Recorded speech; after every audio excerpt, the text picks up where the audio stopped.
Look at that, it's gone. Cool. All right. So, I'm going to explain a little bit about what you're looking about, what is and is not Mazer Maker. So, this whole thing that you're looking at, this entire screen, this is Unity, but there's a couple of things that I've put in, and mostly what you're seeing in this cool bar scene right here, we've got this little tab over on these buttons that I'm highlighting over on the right. This is sort of part of Mazer Maker. These are a bunch of tools that allow us to do things, such as like we can add on... we can add triggers such as talk actions to characters. We can spawn in new characters, like I can spawn in another Slimo, but I don't want to do that. I can go ahead and pop this open and see a bunch of other characters that I can go ahead and drag in. So we can drag in some bunnies and some bricks and some breach doors and all sorts of different things in the game. We can drop some key cards there. But we've already got a scene sort of set up. What we have here is the Holloway Exeter bar. So the pieces of the Mazer Maker's first bit is this thing over on the right, which I call the instance bar. And this allows us to go ahead and bring things into the game view. What we're looking at is we're looking at the Holloway Exeter bar loaded. So when a developer's working in this, they see what the player will see. Like if I go over to the game tab, this is what it looks like. Oh, like, so there's multiple tabs, like one tab to work in and then one tab to see what the players will see. Yeah, this is sort of stuff Unity gives you, like the game tab and the scene tab. So the game is what the player will see. The scene tab is like my editor view of it. Like I can zoom out and see the entire existence of everything. And zoom in right on Slimo's belly. But anyway, what we're interested in is, like, you'll notice how those little talk boxes don't appear normally. These are talk events. So all these things that you see, that's because a character has the ability to be talked to. If I click on one of those characters, we can go ahead and it will bring up this little list, the trigger editor. And the trigger editor shows us all of the possible conversations that you could have with that character. Now, once again, we don't know, like, well, we know when these things are going to happen, but not like a sequential, like they happen in this order. They happen when a bunch of conditions are met. So when I click on one, all of these conditions are exposed. So Brick has to try to leave the job before getting a bar. Brick has to have not gotten the job. The conversation with Bunny between Slimo and Bunny has to not have been finished. And Bunny has supposed to not have talked to him, and it has to be Brick who's using the talk action on Slimo. When all of these conditions are true, this condition, this talk conversation, Slimo offers Brick a job, is going to happen. And sort of all of these are laid out this way. They all have these conditions, in which case they'll fire. Before you continue, Bone Beast official had a question. What is your usual position while programming? I think he means like what your position is in Starr Mazer, which he is the lead game developer. But he might be talking about like do you stand at the desk? So I'd never code like this. Not at all. That's like super bad ergonomically for you. I change it up all the time.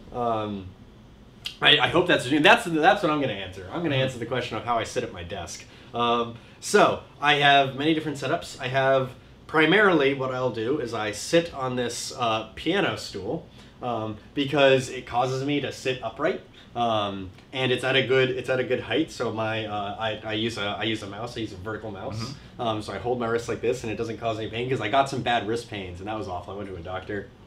That was not good. I can see that just going like this for a yeah, when you're especially with this trackpad. Yeah, it's like that. After doing that for like 3 years, your wrist doesn't like you anymore. So now I can go back and forth. I can always mix it up. Yeah, and then I have a standing desk set up. So I have like this monitor that's mounted up, so it's at perfect like eye level, and I put up my keyboard there, and I can go ahead and type on it, and I can stand up. I have a different like more relaxing chair, so if I'm reading documents or if I'm watching like tutorials or something like that, I'll sit back in that chair. It's not as good for my wrist height, so sort of different setup. And those are most of my setups. If I'm over there, I'll either stand or sit on a little bench seat. But yeah, right now, this is my position. So I hope that's the question you're asking, Bone Beast. But if you want me to answer that a different way, specify. Cerberus says, looks like you've been using a good amount of world state variables, which is cool. Yeah, there's a bunch of things. If you want to, let me show you our list of all of our world state variables. Actually, they're too big to have. We don't... I guess I can show you a document that shows you. I'll show you a bunch of them. So here we go. We have... if I click this, so this is one of our world state variables. Bunny has talked to Slimo. So if Bunny has had a conversation with Slimo, this is potential to happen. But if I click this, I can change this to any of our world state variables. We have so many that we have all these categories. So we have sort of a general all category, which is like generic things. And then we have like things for Among Stones, things in the Among Stones bar, things in Docking Bay 88, Bunny related ones. Some of these are duplicated. They're in certain double areas. We have ones related to Jane. We have ones related to Jaruga. We have ones related to Slimo. We have ones related to the Togo area. We have one related to the Tog, because someone mistyped Togo. We gotta fix that up. But yeah, so these are all world state variables. And remember, this is for like a half hour of content. And it's still not completely fleshed out. So yeah, there's a lot in the game. Unfortunately, they're very easy to make. Yeah. We have this little tool, this fact builder, that allows us to build things. This is how we build our world states. We can add little descriptions so we know what they do, because we're going to have thousands of these. But anyway, so as I was saying before, we select a character and we can see sort of all the different lines that you can go ahead and talk with them. We're going to go take a look at one of Slimo's, and specifically when he offers Brick a job. So when I click on that, we get this display down here, what we call the action map window. And the action map window is a visual interface to show us what will happen when this talk event happens, because it's not just a dialogue. This is when I use the talk command on Slimo, and these conditions are true, we're going to start this sequence. And a whole bunch of things happen, actually. What we do is we start over here, we go over to this move action and a talk action. Both of these happen at the same time because they're vertically. Things that are horizontally happen in sequence. So after the talk action happens, then there's going to be another move action. At the same time, we'll update a world state variable. After we're done moving again, we'll do another talk action. And then after that, two things will happen that I don't have icons for yet, which is why they show no. And if I go ahead and click any of these, I can start editing them. So if I look at this, we can see that we'll have a character. This will have Brick walk to a location, which is Spawn talk to Slimo. When you go ahead and has the conversation, when I click on this, we can see actually Slimo having the conversation. And this is the thing that I've been spending a lot of work on recently. And that whole thing where you can click on the text and edit it. Oh! Yeah! That's why I had to learn how to build fonts, so you can get that little display there. But you'll notice that there's sort of two sets of things. Like I have this menu over here on the right, which allows me to edit all sorts of properties, even things like the color of the text. And you can see Slimo's now speaking with what almost looks like Bunny's text color. Let's make him let's make him angry. Let's just red it up. Yeah. Oh, he's so angry. And I'm just gonna hurt everyone's eyes. I'm the worst. Oh, look at that. With the blue outline. Look at that blue outline. Oh, I'm just the worst. So I can actually undo these. I think I only have 5 undos though.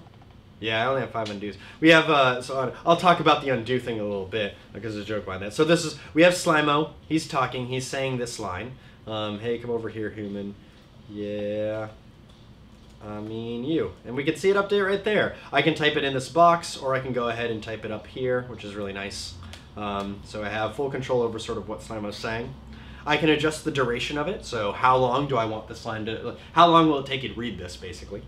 I can adjust what animation is playing. Right now we have the table talk animation, but we can make, Slimo like huff it as he's going ahead and saying this. We can give him his scaled down sprites where he's little. Oh, you can't even see him. He's too small. Oh yeah. There you go. His little shuffle sprite. But anyway, we want him to be talking at that table, and I can even play a sound file when he goes ahead and talks. So these are all in one encapsulated event node. Yeah. So these are called nodes. This is an action node specifically. So this is an action that's going to happen.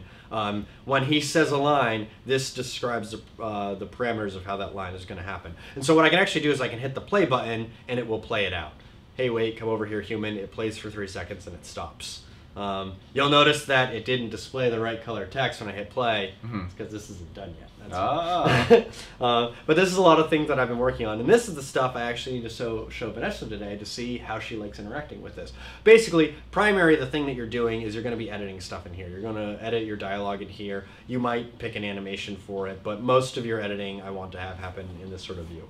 And when you select other actions, such as the move, I need to now build interfaces for you. Like I'm going to put this whole node path thing where you can select the points. They're going to walk. Oh, so like a little waypoint system. Exactly. For the yeah. move. Or you set a spline, or you can just tell them to go in one area and they'll figure it out. When you edit a world state, there's actually nothing to edit here in the scene view. You just pick a property and you set its value. So some of these actions don't have things to affect in the scene view, but some of them, like the show dialogue action, has a lot to edit in the scene view. And so that's a lot of the stuff that I've been working with right now, making this whole editing sequence. And I'm trying to make this like as fun and enjoyable as I can. One of the things we've done to make it a little more enjoyable is I put in Undo Dog. I didn't know about Undo Dog. Apparently Undo Dog is a character. Undo Dog is a character from Mario Paint. And the reason why they made an Undo Dog, I don't know why they thought of this, but in Japanese, Undo Dog sounds a lot like underdog. So it was sort of like a pun. And I guess a pun is enough of a reason to make your undo icon not something that makes sense as an undo, but a dog. And so we have this dog. And so if I change anything in here, the dog gets all happy because it can do something. And if you click on it, it does it. And then, oh, I can't undo anymore, so the dog doesn't have anything to do. The Undo Dog only goes back 1? No, it can go up to, I think, 5. Let's find out. Yep, 5. Nice. I can add as many as I want. I had it at like 50 at one point, but I'm like, that's a lot. I don't know. I'll have some config file where you can go ahead and edit it. But. Yeah, to go back, Bim Clunk says, Underdog, the cartoon, yeah, those Japanese, man, they love pun jokes. Like, their most hilarious jokes are puns. It's like, futon wa futon da, and that just means the futon is a futon, but like futon da is like not the futon is. And it, yeah. And like, oh god, what is it? There's another one with like telephone or denwa ni denwa. It's like telephone the telephone, but it means like to hang up the telephone. Oh, okay. It's, I don't know, they have crazy jokes with this. I could see why like Underdog was like, oh, that's hilarious. There's actually apparently a Japanese word which means like dad jokes. Like there's an actual word for it, and puns are generally dad jokes, right? So obviously this is a culture that I love, and I need to spend a lot more time around because, man, I love dad jokes and puns. Mm-hmm. Like, this is the best. So yeah, I mean, like there's not a whole lot to see at the moment. A lot of this interaction takes a long time to build up in sort of this polished state. Cerberus wants to know who made the sprites. Like these little icons? Yeah. Oh, I made those icons.